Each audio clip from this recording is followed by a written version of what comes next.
Hello class 8, welcome back again.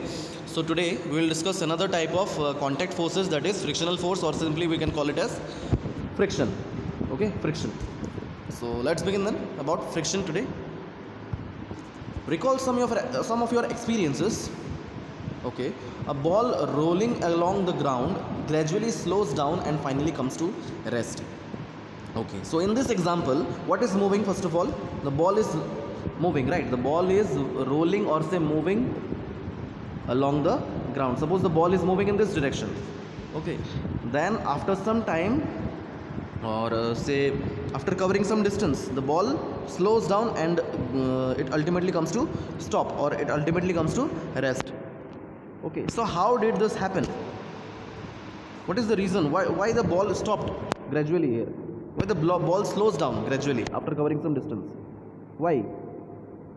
Okay, so first of all, you know that a force is required to stop a moving body, right? A force is required to stop a moving body. So suppose the ball is rolling on the ground, then there must be a force required to stop the ball.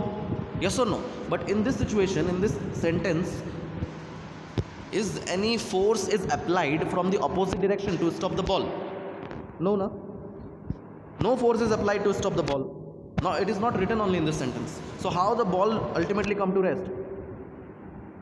As I said that a force is required to stop a moving body, right? In this case, what is the moving body? The ball is the moving body which is moving in this direction, in the right direction. Okay, so this means that a force is exerted by the ground. Okay, here in this case, by what the force is exerted? The force is exerted on the ball by the ground. By this ground, the force is exerted in the opposite direction. Okay, on the moving ball, which opposes its motion, which opposes the motion of the ball and brings it to a stop. Okay, so this force which opposes the motion of the ball on the ground is known as frictional force. Understood? Clear? So it is this frictional force, it is due to the frictional force exerted by the ground, the ball ultimately comes to rest or stop. Okay, next example, or say next situation. Where I have gone.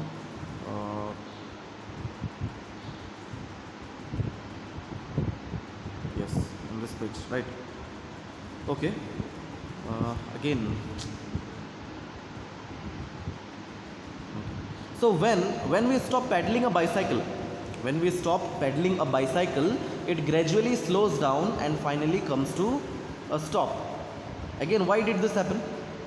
See, if we stop pedaling a running bicycle, okay, if we stop pedaling a running bicycle, or say moving bicycle, it slows down. It slows down gradually and stops after covering some distance. Again, here the bicycle moving on the road slows down and finally comes to a stop due to what? Due to the frictional force between the tires of the bicycle and the surface of the road. Are you getting it? There is again frictional force between the tires of the bicycle and the road and the surface of the road. So this frictional force opposes the motion of the bicycle and brings it to a stop. So in this case also, the two surfaces are in contact with each other. Okay, the two surfaces are in contact, and which are the two surfaces? The surface of the road and the surface of the tires of the bicycle. In the first situation, which are the two surfaces are in contact? The surface of the ball and the surface of the ground are in contact with each other. Okay, so between these two surfaces, force is exerted. Okay, force, what type of force? Frictional force is exerted in the opposite direction. Okay, frictional force is always in the opposite direction. Are you getting it? Clear? So similarly, a car or a scooter which are moving on the road comes to rest or comes to stop due to the frictional force when its engine is switched off. Okay. Similarly, when we stop rowing a boat, in the last example, here it is given, Similarly, a boat comes to rest, right? So when we stop rowing a boat which is moving in the water, it slows down and then stops. Again, here you see the boat moving in water slows down and finally stops due to the frictional force between the boat and the water. Are you getting it? The frictional force exerted by the water opposes the motion of boat and makes it stop. Okay, and here also, which are the two surfaces are in contact with each other? The two surfaces are in contact with each other are the surface of the boat and the surface of water. Okay, surface of the boat, here you see, suppose like this, surface of the boat and surface of the water are in contact with each other. That is why a frictional force is exerted between them, and hence the boat ultimately comes to rest as soon as the boat has been stopped rowing. Okay, so can you add some more such more experiences? Yes, lots of experiences are there, lots of examples are there in fact, which you can note it down, okay, by yourself. So in all these situations, no force to be acting on the objects, yet their speed gradually decreases and they come to rest after some time, right? So in all these situations, in all these examples which we have discussed, so in all these situations, no force was acting in the opposite direction to bring their state to rest.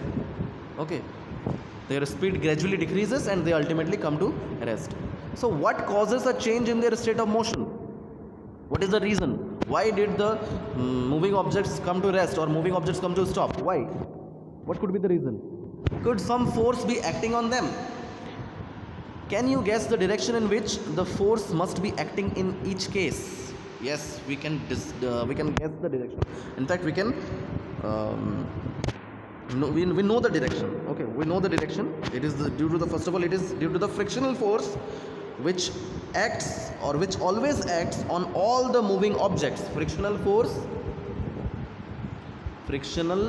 or simply we can call it as friction, always acts on moving objects.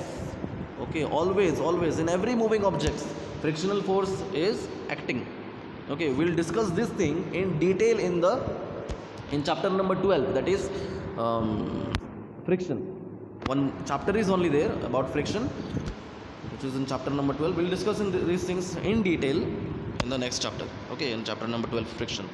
So frictional force, or say force of friction, always acts on all the moving objects. And what about its direction? What about the direction of frictional force? The direction is always opposite to the direction of motion. Suppose the ball is moving in this direction, right? The ball was moving in this direction, in the right hand direction. Where the frictional force is exerted? The frictional force is exerted in the opposite direction to the direction of the motion of the ball. Okay, simply you understood? The direction is always opposite to the direction of motion of the moving object. Okay, opposite. So the force responsible for changing the state of motion of objects in all these examples is the force of friction. It is the force of friction between the surface of the ball and the ground that brings the moving ball to rest. Similarly, friction between water and the boat brings it to a stop once you stop rowing. Understood? The force of friction always acts on all the moving objects and its direction is always opposite to the direction of motion. Okay, here, very important line. The force of friction always acts on all the moving objects and its direction is always opposite to the direction of motion. Okay, since the force of friction arises due to the contact between surfaces, it is also an example of a contact force. Okay, since frictional force arises only when the surfaces of two objects are in touch with each other or are in contact with each other, therefore frictional force is also an example of a contact force. Okay, in all these situations, in all the experiences, in all the examples of frictional force, we have seen what? The two surfaces are in contact with each other, right? That is why the frictional force is also which is also an example of contact force. So you will learn more about this course in chapter number 12. You may be wondering whether it is essential for the agent applying a force on an object to be always in contact with it. Let us find out. Okay, we'll find this out in the next section, that is about on non-contact forces, whether it is essential for the agent to apply a force by touching the other object, or it can happen without even touching also. The force can be exerted without even touching the object also. So we'll find this in the next section, that is in non-contact forces. So simply, the force of friction is what? What is the definition? The force which always opposes the motion of one object or one body over another body is called frictional force or friction. Clear? Okay. So that's all for today. Thank you and have a nice day. We have completed the section of friction. Okay. Thank you.